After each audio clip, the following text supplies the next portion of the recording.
I love the energy, the enthusiasm. Hollywood! This is Utah Tech football and the Lance Anderson Coaches Show. A lot of good work. I'm really proud of you guys. And hi there once again, everybody. Welcome to the Lance Anderson Coaches Show. Rod Zundel along with the head coach of Utah Tech, Lance Anderson. Trailblazers getting ready for their final game of the season this Saturday afternoon in Greater Zion Stadium, 2 o'clock against Eastern Kentucky, coming off a tough loss at West Georgia last Saturday. Coach, this is always an emotional week because players that are either seniors or exhausted their eligibility, this is the final time that they'll play for you, the blood, sweat, and tears with their buddies. This is the final time.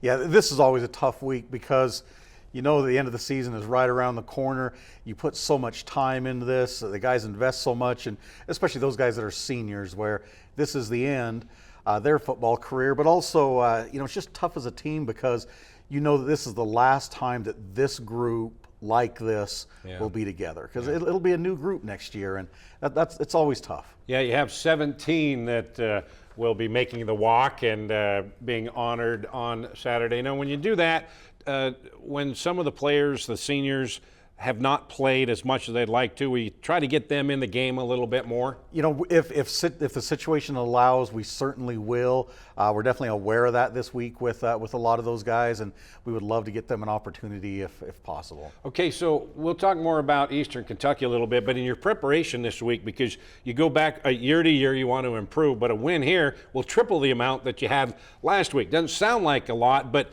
it's a progression. No, that would. I mean, a win would definitely make us feel a lot better at the end of the season.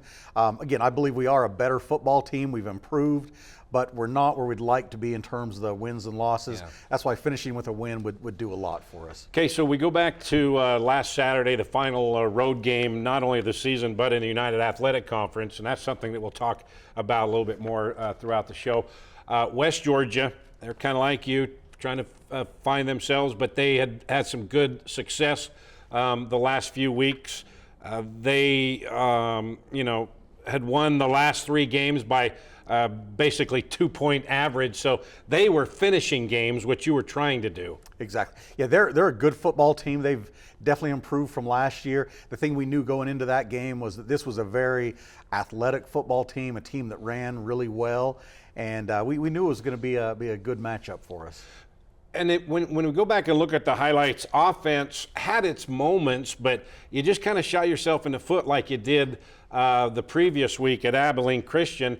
Here, Bronson Barbin to Shamar Garrett, 17 yards. You had a good drive going here. Yeah, this is a great throw by Bronson, great catch by Shamar right there on the sideline. A couple of plays later, though, you fumbled it away on West Georgia 15. You were down 9-0 at the half. Third quarter, here you go again. Got another drive going. Brenton Stone on the ground.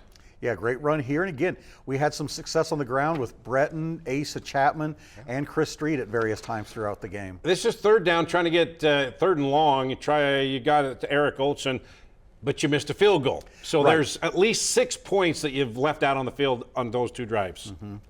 Yeah, that's tough. I mean, we had opportunities. We didn't finish enough drives again. Chris Street, tough run right here later in the third. This started another long drive where you have a chance to get some points. This is the big play here to Olson. Yeah, this was our biggest gain of the day. I think 43-yard gain. This play, this Y-hide throwback play has been very effective for us all season long. But again, you fumbled inside West Georgia territory, miss out on points. Now, fourth quarter, another good drive going to Daniel Thomason from Bronson. Yeah, great catch here, and just tough run by Daniel, just continuing to keep those legs moving, and I think like 12-yard gain, first down there. Josh Rillos, nice grab, reaching behind him and making the snag there. Yeah, Josh has had some big catches each week for us. Now 4th and 3, got to keep it going, and you do. Barbin to Olson. First down, and you're again in West Georgia territory, trying to get in the end zone. Yeah, overall, Eric had an outstanding game. I think 6 receptions for us, a lot of big catches again. But you had your third fumble in West Georgia territory there. 4 turnovers, and 4 turnovers the week before, 8 in 2 games. Coach, you were right there. You left probably at least 21 points on the Oh, board. exactly. I mean, you can't win games when you turn the ball over, 8 times in the last 2 weeks. And like you saw, the three fumbles all came basically in the red zone or on the verge of being in the red zone. Again, that could have been a lot more points on the board, and it would have been a very different game had that been the case. Yeah, because your defense gave up 23 points, so they tried to keep you into the game. And as we check out the highlights, you held Georgia to 4 of 15 on third down. So you got off the field. This is one of them, Jay Sweeten, big-time stop on third down. Yeah, great tackle right here. Yeah, third downs were very good for us this week. We really battled against the run. It wasn't perfect, but it gave us a chance to win. Another third down, Brevin Chesnicka, great pass break up there. Yeah, great break up there in the end zone. Forced a field goal attempt there. Yep. Then in the second half, after a nice catch and run, gang tackling, you got a turnover here. We did. This was the biggest gain we gave up on defense, but the guys kept playing hard. Jeremiah Jamo gets beat, punches the ball out, and then there's Jay Sweeten again, coming from the opposite side of the field, running to the football and recovering the fumble. All right, fourth quarter, kind of a weird set of circumstances here. Cody Carlson got the sack, all right, but you had fourth down. They punted it away. You had a chance, 2-score game. Then you had a running into the punter. Yeah, this was really a backbreaker right here because, again, it is a 2-score game, 16-0. You feel like we are in the game, especially the way we've been moving the ball on offense, and we could just punch that into the end zone. But then, you don't see it often, but 2 straight roughing the punters that gave us first downs. And then they had about a 25-yard field to go, and that's where we give up that final touchdown. On third down, you stopped them. They punted away, running in the kicker. 3 plays later, you stopped him again with that Cody Carlson sack, and then you roughed the punter 15 yards, and then they would score the next play. But that was weird. I mean, and then on the other side, you had a partially blocked punt with your special teams. We did, and but the punt ends up going for 30 yards. But it was great just to see the blocked punt. Ben Puplo get in there, and we'd love to get a little bit more clean, but it was great to see him get there and block that punt. So this was really kind of a defensive slugfest, kind of like the week before against Abilene Christian. You were 3 of 14 offensively on third down. They were 4 of 15. That kind of tells you, the schnocker fest that was going on with these two defenses. Exactly. I think both defenses played well. I mean, our defense played well enough to win that game. It just kept us in the game. And just, needed to make just a few more plays. So when you look at the last 2 weeks, 2 top 25 teams, Abilene in the top 20 and West Georgia 23 and 24 in the rankings, you were right there. You had your chances, and we've been saying this all year long, but against another quality opponents, you were right there, had the opportunity. Doesn't look good on paper, but again, it's just a fine line between winning and not being able to get it done. You're exactly right, Rod. I don't know if people on the outside realize that, but boy, it seems like we are this close. I mean, we're hanging in these games. The guys are fighting, they're battling. We just need to make a few more plays. Now, that's a lot easier said than done, but the only thing we can do is just go back to work in practice, work hard, strain to finish, and then that will carry over to game day. So in this week, you know that it's a final game for at least 17 of your players. What is the message you want to get across? Because some people could be kind of trunky and say, you know what, it's time for me to move on.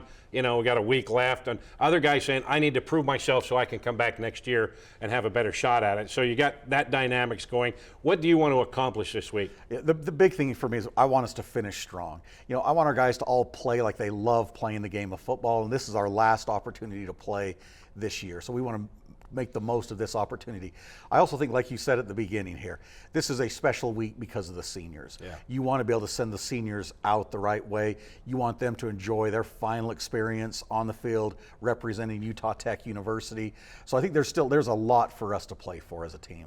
Okay, we're going to take our first time out. When we come back, a couple of players. They're not seniors. They're the youngsters that are part of this foundation that you're building. That's when the Lance Anderson Coaches Show comes back. Welcome to Utah Tech University.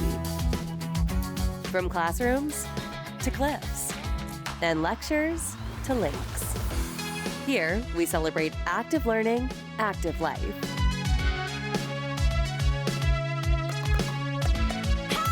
Our Trailblazers learn by doing, are career ready, and solve real problems with real partners to meet community needs. here, students get the full college experience and choose from 300 affordable academic programs.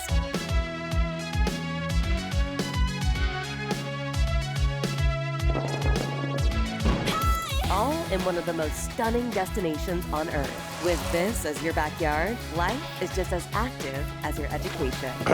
Come experience active learning, active life at Utah Tech University. Back here on the Lance Anderson Coaches Show, Utah Tech getting ready for the final football game of the season this Saturday afternoon, 2 o'clock against Eastern Kentucky. Rod, head coach Anderson, and joining us, Jay Sweeten, sophomore linebacker from St. George, the pride of Crimson Cliffs High School. And then to his left, Kay Draper, freshman center from Roy High School. So we're among royalty, Coach. Yes, we The are. Roy Royals. So, guys, you guys are young, a freshman and a sophomore. Just talk about this week. It's a special week. You had to go through it through high school knowing that this was going to be your last game. But as a young core like yourselves wanting to get a win for the seniors, talk about that, Jace. You know, those guys, they've been doing it for 4 or 5 years, whatever, and they've been putting all the blood, sweat, and tears, and it's just like an honor for us to be able to do it with them. So it just makes sense for us to give it our all for them because they deserve it. Yeah. And on the offensive line, Cade, you've had to, Crowley and Nolan Reynolds, Yes. two of the guys have been there for a long time that you had to look up to and ask questions and all that kind of stuff. It's their final game. Just talk about, that relationship, want to get it done for them. Yeah, I think the big thing is just finishing strong for them, showing them how much we love them and appreciate them because they've done so much for me personally, just getting me caught up to the speed and the knowledge of college ball. So I feel like it's just very important for us to send them out on a good note. Yeah. And Jason, if we go back to last week at West Georgia, when you get extended period of time, you make plays, and you made some plays last week. We saw it earlier, and we're going to watch them again. That one play, a tackle for loss on third down. As part of this linebacker in the defensive secondary, just talk about how this group with transfers, with young guys come in, how they've all bonded here throughout the season. I think just us being able to trust each other, especially trusting the coaches, the game plans each week, doing all the stuff throughout the summer, like just basically bonding together has helped us play very well together, especially when it's time to make a big play. And your defense has played really well. This is the third down. You also had a fumble recovery. Your defense has played well for the most part. Just the last couple of games against Abilene Christian, a big play team, you only allowed 3 plays over 20 yards. So the big plays that you're allowing, they're few and far between now. Can you see a progression from where you started to where you are now on the quality of your play? Absolutely. We just week in, week out, we did just trusting our coaches, trusting each other, and you could see it. We're slowly being able to make plays and know that my guy on my right, my guy on my left, we're each going to do our 1/11th, and we're going to make the play. And Cade, fellow freshman Matt Snar, we had him on last week. We're talking about 3 freshmen on the starting offensive line, and you're still one of the tops in the country in not getting your quarterback sacked, especially the first half of the season. So just talk about, the progression of your offensive line with so many young guys. Yeah, I feel like we've had a whole lot of learning curves. We've had a whole lot of struggles as a unit and personally for each player. But I feel like as the seasons came, we've been able to see more unique things, learn new challenges, and we've been able to overcome them and put out a great product on the field on Saturdays. Okay, so when we look at the highlights here, I've noticed when your left arm and hand comes up almost every single time. What is that call? What is that?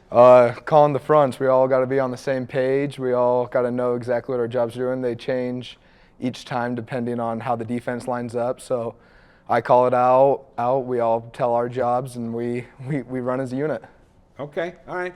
Coach, let's talk about your young guys here. You're building something here, and you've got to get a good nucleus of young guys in here, good talent to build a foundation. 2 of them are right here. Oh, exactly, with Cade and Jace. I think we got a lot of good young football players in the program. You talk about starting 3 freshmen on the offensive line. We got a number of young guys everywhere else, and these guys are doing a great job, and they're just getting better and better. Yeah. And we know their best football is ahead of them. As we, get in the weight room, we work hard, go through another spring ball. We're going to get a lot better as a football team. You see the progress we've made already this year. Again, like I keep saying, I wish we had more wins to represent that, but I mean, mean, we are definitely improving as a football program. And they're winners too. You won a title with Crimson Cliffs, and you were in the championship game with Roy, runner-up. So they know how to win and know what it takes to finish. Oh, yeah, those are and trying to bring that here now. Great high school programs. I know both of them this year ended their season a little earlier than they would like, but yeah, Crimson Cliffs, Roy High School, they've had some great teams over the years. So these two guys, they know how to win. They know what it takes to be successful. Yeah.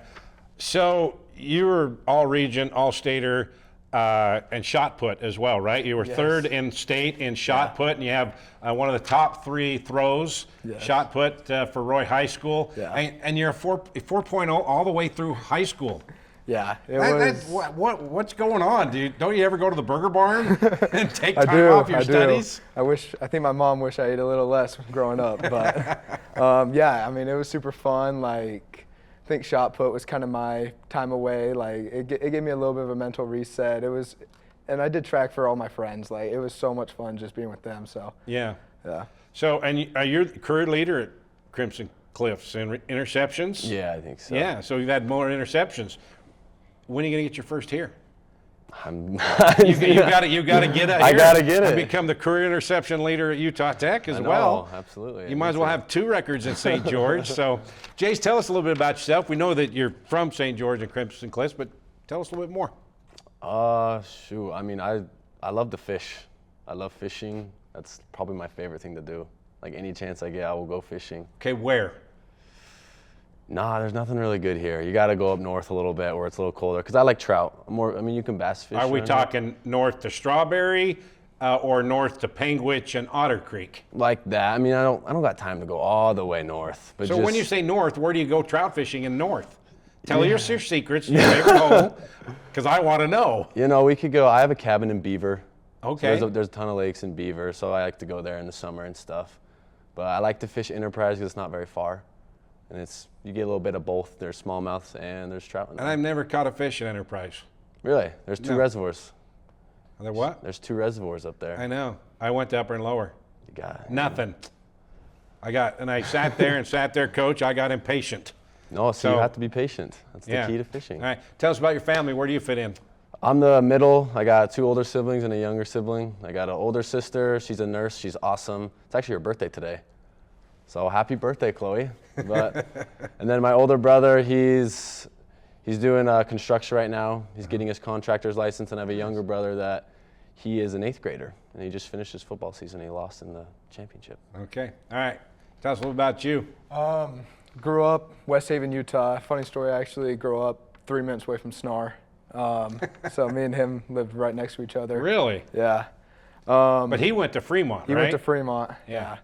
I was supposed to go to Fremont, but chose Roy. I have a family I'm the middle sibling, 2 sisters, all dance. Mom owns a dance studio.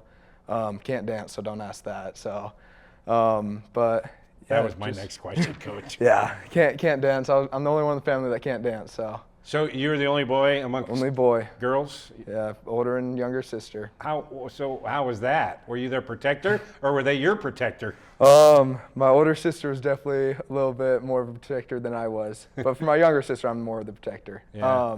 But I definitely don't want to admit I got picked on too much, but they picked on me a bit being the only boy. Yeah.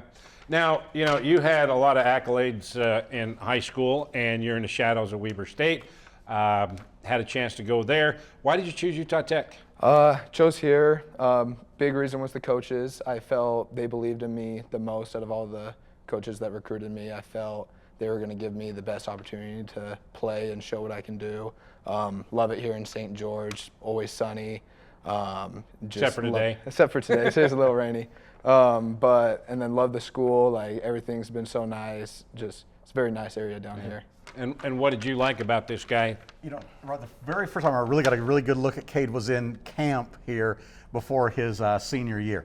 And he was very impressive at camp. Really played hard, played really well. So it was like we kind of finished that camp and we talked about Cade and we're like, we got to find a way to get this kid here.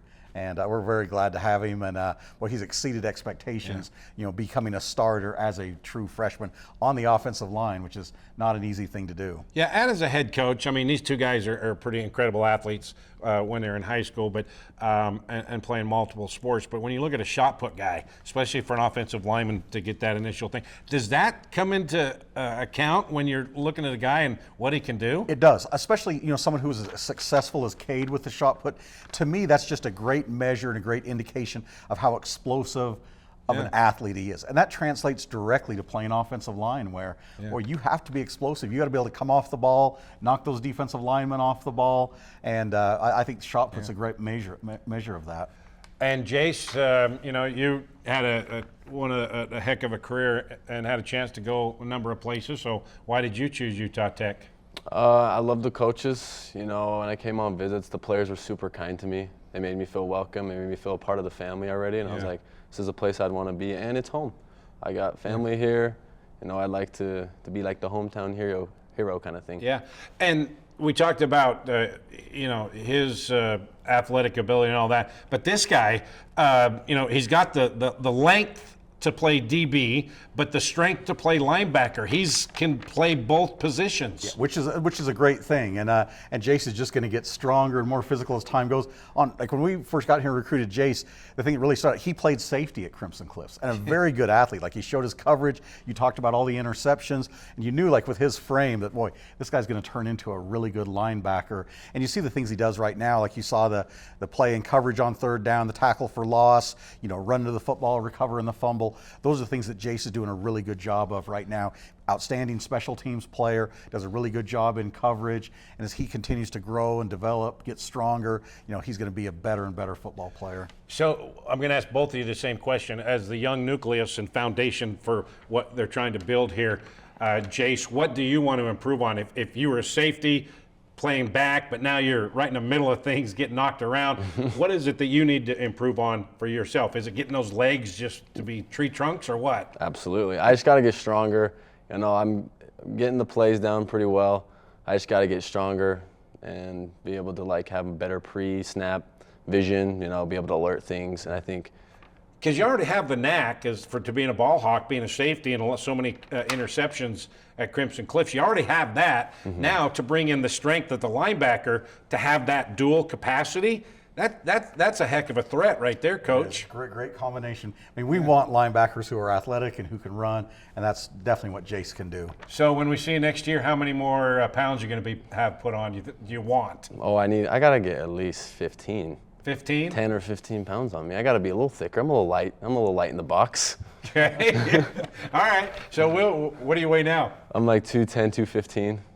Okay, so 230, 235? I got to keep some speed. But yeah, around. We keep your speed by keeping your legs strong. Yeah, okay, yeah, we'll say that. We'll say 225. Yeah, that's a good. 225, good weight for him? That sounds really good. Yeah. Okay, all right. Cade? For me, I feel like it's the same thing, strength. I feel like my play sometimes lacks a little bit of strength. And then also just mastering the footwork. Our line coach is big on first steps and great footwork, and I feel like just mastering that over the offseason will really help me improve. Well, that's easy in your family. Yeah. You just have your sister teach you some dance moves, and then you're going to be fleet foot, and you're going to be pirouetting all around the offensive line. I brought out a big word there. I had to think of it for a second. But seriously, if you could do what they do, would that make you a better lineman? Yeah, in some aspects, yeah. Other aspects, can't really play on my toes like they dance on their toes. But you need to take a ballet class during the summer. I think all linemen should take ballet classes, don't you? It's not a bad idea. Okay, all right. Because back in the day, Lynn Swan took ballet. Do you even know who Lynn Swan is? I do not. Oh my goodness. Pittsburgh Steelers 4-time Super Bowl champ. He took ballet to become a better receiver and all that footwork. Might have to. Okay, all right. We got to get with the dance instructor here at Utah Tech and take over your offensive lineman. Linebacker needs some footwork too. Oh yeah, it never hurts to get some come join dance lessons. All right. Okay, all right, guys. Got the final game of the regular season and final game of the season coming up this Saturday. We'll talk about Eastern Kentucky when we come back. Welcome to Utah Tech University. From classrooms to cliffs and lectures to lakes, our trailblazers learn by doing, are career ready, and solve real problems with real partners to meet community needs. Come experience active learning, active life at Utah Tech University. All right, back here to wrap up the Lance Anderson Coaches Show. Utah Tech getting ready to finish off the season this Saturday, 2 o'clock. Eastern Kentucky comes into town. Eastern Kentucky 4-7 overall, 2-5 in conference play. So a win, Coach, and you'll tie them in the conference standings. So there's something to play for other than just pride. Yeah, there's a lot to play for this week. So they're coming off a 17-10 home loss to Abilene Christian. Their offense struggled, only 155 total yards, but their defense was pretty good. A couple of sacks, and they held ACU to only 3 yards per rush. Yeah, they've got a very stout defense, and then just overall, they're a very physical football team. Cade, you paying attention to that pressure on those guys in the maroon jerseys? Yes, I am. It's going to be a very fun challenge this week. Just going over just a little bit of prep we've done so far. Very stout, and it should be a really fun game for us. And Jace, they didn't have the greatest of days against Abilene Christian, throwing or running the football, but they do have some explosion. They've got a great receiver, stud running back, and a quarterback that's athletic too. No, they got athletes, like West Georgia, they have athletes. As long as we can, play with those guys, play with those fast receivers, cover the routes, and stop the run, we'll be fine. The seniors now, they were in your position just a couple years ago, and it's just gone like that. Time flies. And so this is a special moment for them and for you to bond with them and to have one final hoorah with these guys. Just talk about the emotion going into the last couple of days of the season. You can tell it's a little emotional. You can see it in the seniors' faces that they're realizing that this is their last week. So I really just think it's the best way for us younger guys to honor them is to give it our all, especially in practice, meetings, and more importantly, the game. Yeah, Cade? I think same thing. Just we got to go out there and play for them. The realization of them seeing it's their last, it's emotional, and you really just want to go do what's best for them. Yeah. Coach, a couple of days left with this group. Yeah, it's always emotional because this year's team, this will be our last week together. As we start in the spring, it will be a different team. So again, we want to play for each other, finish this thing the right way, and especially play for those seniors who are going to be leaving after the season. Yeah, before we get to Saturday, though, a lot of stuff happening with Utah Tech athletics. You got the women's volleyball team in the conference tournament as the 2 seed. And then you have men's basketball back home Friday. They played 7 games in 12 days, 7 games in 12 days in 4 different states. How do you like that schedule? But they'll be back on Friday, the women's basketball on Saturday as well. So busy week. And then Saturday, pregame is at 1 o'clock on Trailblazer Sports Vision, the Fan Sports Radio kickoff at 2 o'clock Saturday. Utah Tech wrapping up the season against Eastern Kentucky, trying to triple the amount of wins from a year ago. And then next year you triple that, and then next year we're undefeated. We'd take that. That'd put us in a pretty good place. Let's forget next year. Next year we're undefeated. Guys, you okay great. with that? Yes, I love that. All right, well, let's start the undefeated streak right now. Saturday afternoon, 1 o'clock pregame, 2 o'clock kickoff against the Colonels of Eastern Kentucky. That'll do it for our final Lance Anderson Coaches Show of the season. We'll see you Saturday afternoon in Greater Zion Stadium.